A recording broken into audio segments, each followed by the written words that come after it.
Salam Tribuners, jumpa lagi bersama dengan saya Kusnul Asyaifah dalam Berita Lampung Terkini. Kami akan menyajikan informasi menarik dan terupdate seputar wilayah Provinsi Lampung. Dan inilah Berita Lampung Terkini selengkapnya. Berita pertama, menjadi saksi sidang kasus suap di Unila, Dr. Ruskan diakui setor uang 240 juta. Sidang kasus suap penerimaan mahasiswa baru Universitas Lampung kembali berlanjut pada Selasa 14 Februari 2023. Sidang menghadirkan 3 terdakwa yang merupakan mantan pejabat Unila, yakni Profesor Karomani, Profesor Heriandi, dan Muhammad Basri. Ada pula Andi Despandi yang sudah dijatuhi vonis 1 tahun 4 bulan penjara oleh majelis hakim. Kali ini Pengadilan Negeri Tipikor Tanjung Karang akan memeriksa 6 orang saksi. Pengacara terdakwa Muhammad Basri Chandra Mulyawan mengatakan ada 6 saksi dihadiri dalam persidangan lanjutan ini. Mereka adalah Budi Sutomo, Tugiono, Ruskandi, Evi Daryanti, Nurhairi Barginting, dan Sinta Agustina. Adapun agenda sidang lanjutan adalah melakukan pemeriksaan sejumlah saksi. Dr. Anak Ruskandi dalam kesaksiannya yang menjawab, pernyataan JPU KPK mengaku dirinya telah diperiksa oleh penyidik lembaga anti rusuah itu. Ia juga membenarkan jika cucunya masuk Fakultas Kedokteran Unila di tahun 2022 lalu. Menurut Ruskandi, sang cucu masuk FK Unila melalui jalur SBMPTN. Dalam keterangannya, Ruskandi menegaskan jika dirinya tidak pernah menghubungi siapapun dalam proses kelulusan sang cucu masuk FK Unila. JPU KPA sempat menanyakan kepada dirinya tentang Budi Sutomo. Namun Ruskandi mengaku awalnya tidak mengenalinya dan ia baru mengenal Budi Sutomo saat menyumbang gedung LNC yang dikelola Yayasan Karomani untuk Umat. Ruskandi mengungkapkan dirinya didatangi Budi Sutomo dan menanyakan apakah akan menyumbang ke gedung LNC. Saat JPU KPK menanyakan apakah ada inisiatif dari Budi Sutomo, Ruskandi menjawab, Budi disuruh Karomani untuk menandatangani menanyakan sumbangannya. Ruskandi juga menjawab jika dirinya pernah menemui Karomani. Saat JPU menanyakan beberapa jumlah uang yang diberikan untuk sumbangan, Ruskandi mengatakan menyerahkan uang sesuai proposal, yakni 240 juta. Uang itu diberikan secara tunai ke Budi Sutomo dan pemberiannya dilakukan setelah pengumuman kelulusan UTBK SBMPTN di FK Unila.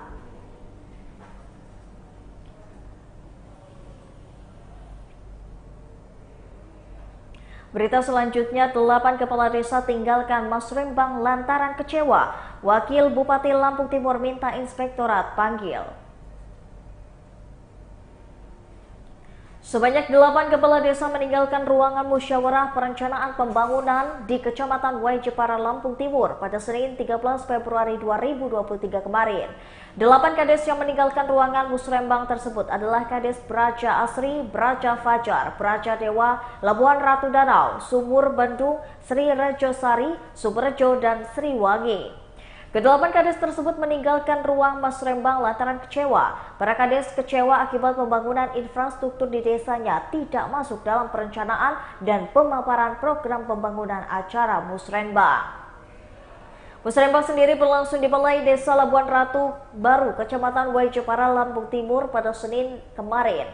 Adapun yang hadir dalam kegiatan tersebut adalah Wakil Bupati Lampung Timur, Azwar Hadi, Ketua TPPKK Yuspriyah Dawang Raharjo, para asisten dan kepala dinas, serta 2 anggota DPRD Dapil 3 Topik Gani dan Muhammad Zakwan.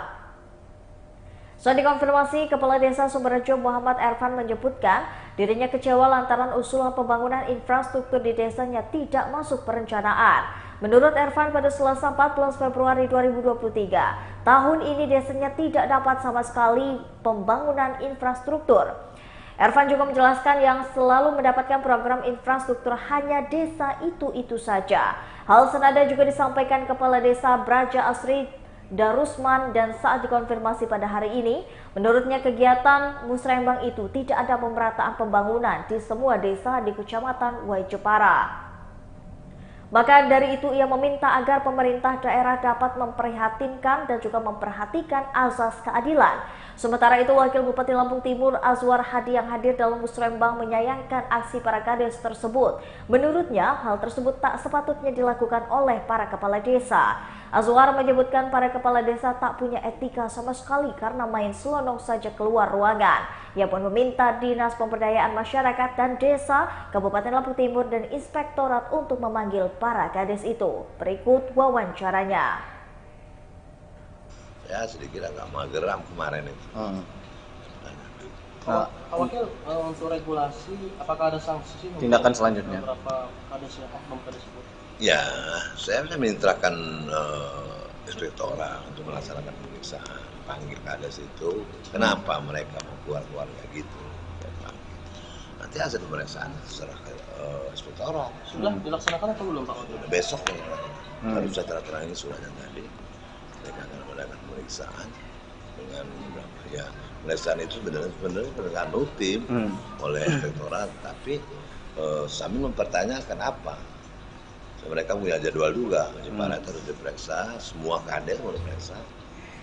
Jadi saya. Berita selanjutnya, buron selama 7 tahun terpidana korupsi dana BOS Distrik Lampung Tengah ditangkap di Bandar Lampung. Seorang terpidana yang masuk ke dalam daftar pencarian orang atau DPU Kejaksaan Negeri Lampung Tengah, Husri Amrudin, 58 tahun, ditangkap setelah buron selama 6 tahun. Husri Amrudin merupakan terpidana kasus tindak pidana korupsi dana BOS atau bantuan operasional sekolah di Lampung Tengah dengan nilai kontrak 11,9 miliar. Dengan tengah divonis pada tahun 2017 lalu, Kasih Intelijen Kejaksaan Negeri Lampung Tengah, Topo Daswulan mengatakan, Husri telah melakukan korupsi dana BOS, pengadaan buku SD atau SMP, alat peraga, alat laboratorium bahasa, dan pengadaan semabulleri dan menjabat di Dinas Pendidikan Kabupaten Lampung Tengah. Saat menjabat di Dinas Pendidikan Kabupaten Lampung Tengah, dana yang dikorupsi Husri berasal dari dana alokasi khusus atau DAK tahun 2010. Terpidana Husri dinyatakan melanggar pasal 2 ayat 1 junto pasal 18 ayat 1 huruf B Undang-Undang Nomor 31 Tahun 1999 sebagaimana diubah dalam Undang-Undang Nomor 20 Tahun 2001 tentang tindak pidana korupsi atau Tipikor. Menurut Topo, pada Selasa 14 Februari 2023 melalui sambungan telepon mengatakan Husri Aminuddin ditangkap pada Jumat 10 Februari 2023 di Jalan Kuria Fantasi Wai Halim Permai, Bandar Lampung. Ia mengatakan penangkapan bermula saat Husri divonis penjara selama 7 tahun pada tahun 2017 lalu oleh Kejaksaan Negeri Lampung Tengah. Vonis tersebut diberikan melalui sidang absentia atau persidangan tanpa dihadiri oleh terdakwa. Persidangan dilakukan karena terdakwa Husri tidak pernah memenuhi panggilan sidang dari Kejaksaan Negeri. Topo mengatakan, Husri selalu mangkir saat dipanggil Kejaksaan Negeri Lampung Tengah untuk mengikuti sidang tipikor sebagai tersangka. Sehingga lanjutnya, setelah vonis Husri dinyatakan masuk ke dalam daftar pencarian orang, pihak Kejari langsung melakukan upaya pencarian. Dalam upaya pencarian tersebut, pihak Kejari Lampung Tengah berkoordinasi dengan Kejaksaan Selampung untuk menangkap Husri. Berdasarkan penyelidikan tim tangkap buron atau tabur Kejaksaan Agung bersama dengan Kejaksaan Tinggi Lampung, terpidana Husri diketahui sedang berada di Bandar Lampung, sehingga Kejari Lampung Tengah yang dapat informasi kemudian menuju lokasi Husri berada untuk ikut dalam penangkapan.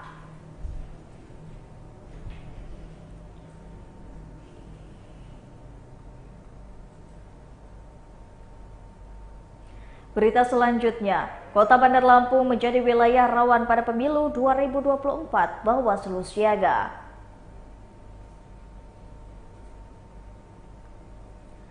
Kota Bandar Lampung masuk wilayah dengan kategori kerawanan pemilu 2024. Hal itu disampaikan Ketua Bawaslu Kota Bandar Lampung Chandrawansyah pada Selasa 14 Februari 2023.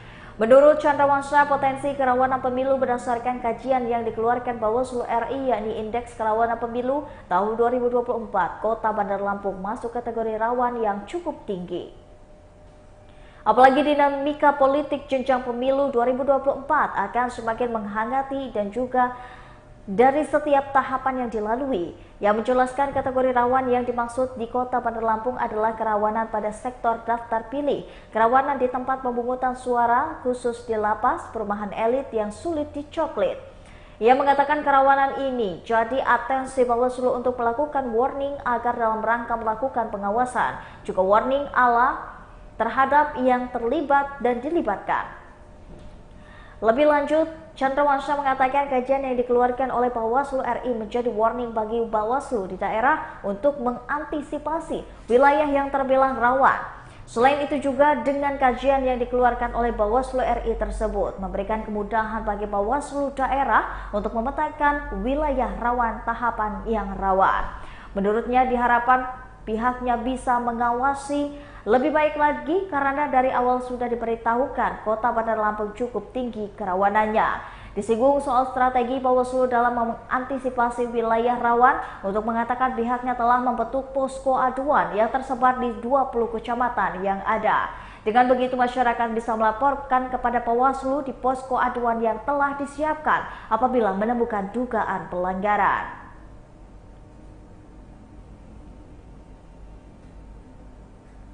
Berita selanjutnya, sejak tahun 2021, RSUD Ria Kudu Kota Bumi tidak memiliki dokter anak. Rumah Sakit Umum Daerah Ria Kudu Kota Bumi Lampung Utara tidak memiliki dokter spesialis anak. Ketidakan dokter spesialis anak di RSUD Ria Kudu Kota Bumi ini sudah berlangsung sejak tahun 2021. Direktur RSUD Ria Kudu Kota Bumi Dr. Aida Fitria Sugandi pada Selasa 14 Februari 2023 mengatakan ia membenarkan jika di tempat kerjanya tidak memiliki dokter spesialis anak sejak tahun terakhir. Padahal rumah sakit daerah tersebut menjadi rujukan fasilitas layanan kesehatan seperti puskesmas di Lampung Utara, sehingga seharusnya dokter spesialis anak menjadi suatu keharusan karena dalam sistem rujukan secara berjenjang. Rumah sakit ini memiliki kemampuan terkait layanan kesehatan, sehingga fasilitas sumber daya harus lebih baik daripada puskesmas. Akibatnya pelayanan di poli anak di RSUD Ria Kudu hanya melayani pasien gawat darurat saja. Adapun langkah terkait ketidakadaan dokter anak, pihaknya sudah bertemu dengan dokter anak yang ada di Lampung Utara. Akan tetapi dokter anak tersebut sudah bekerja di 3 tempat surat izin prakteknya, sehingga hal tersebut membenturkan dengan peraturan BPJS. Pihaknya juga sudah menghubungi Persatuan Dokter Anak Indonesia di Provinsi Lampung, IDAI sendiri, meminta surat permintaan rumah sakit serta adanya penjaminan dari pemerintah daerah soal kesejahteraan dokter serta fasilitas untuk dokter anak tersebut.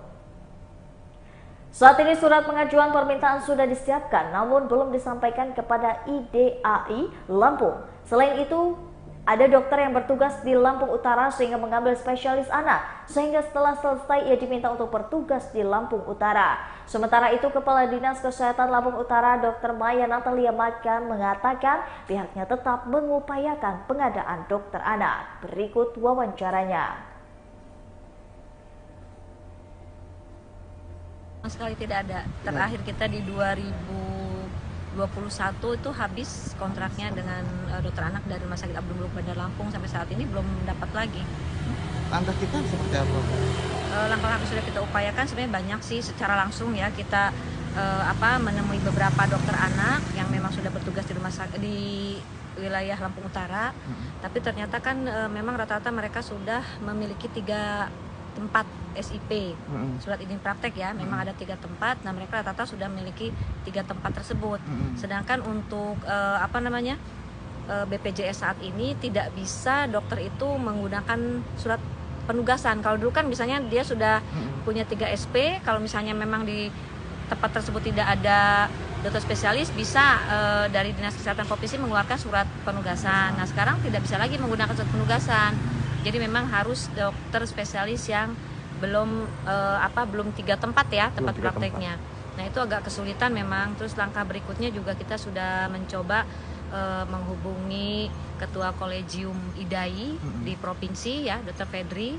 Cuman beliau sih mengharapkan bahwa selain memang ada permintaan rumah sakit, juga ada penjaminan dari pemerintah daerah bahwa nanti anggotanya artinya tetap kesejahteraannya terjamin, salah satunya insentifnya tetap terbayarkan, kemudian juga ada sarana lain fasilitas ya seperti rumah, kemudian kendaraan yang disiapkan untuk dokter anak tersebut, dan itu memang sudah ada suratnya dari Pak Bupati untuk rekomendasi tersebut, cuman memang saya belum ketemu lagi dengan dokter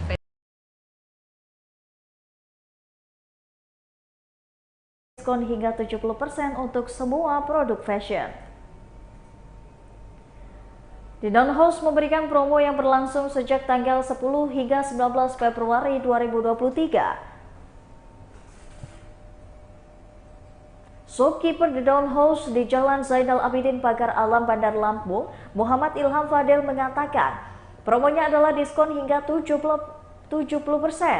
Diskon hingga 70% ini berlaku di seluruh cabang The Dawn House di Jalan Zainal Abidin Pagar Alam, Bandar Lampung, Jalan Perintis 1 Kemerdekaan, Tanjung Karang Timur, Bandar Lampung, dan juga Jalan Jenderal Sudirman nomor 27 Enggal, Bandar Lampung.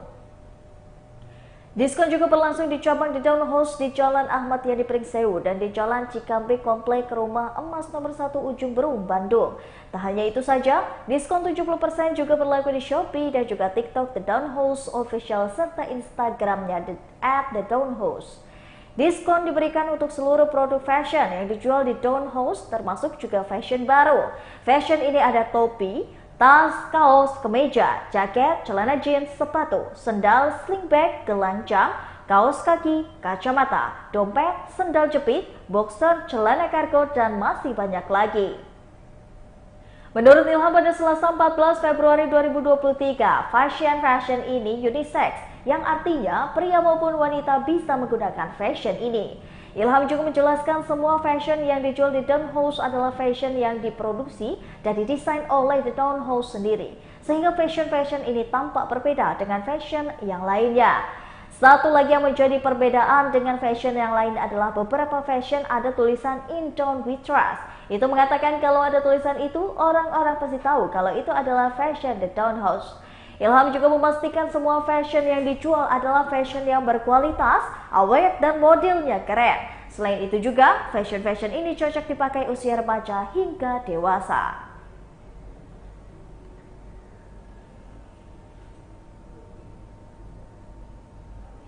Baiklah Tribuners, itulah tadi berita Lampung terkini bersama dengan saya Kusnul Asyaifa. Jangan lupa untuk terus saksikan video selengkapnya di YouTube Tribun Lampung News Video, Facebook Tribun Lampung, Instagram Tribun Lampung, dan juga TikTok Tribun Lampung untuk bisa mendapatkan informasi terupdate lainnya. Selamat malam dan sampai jumpa.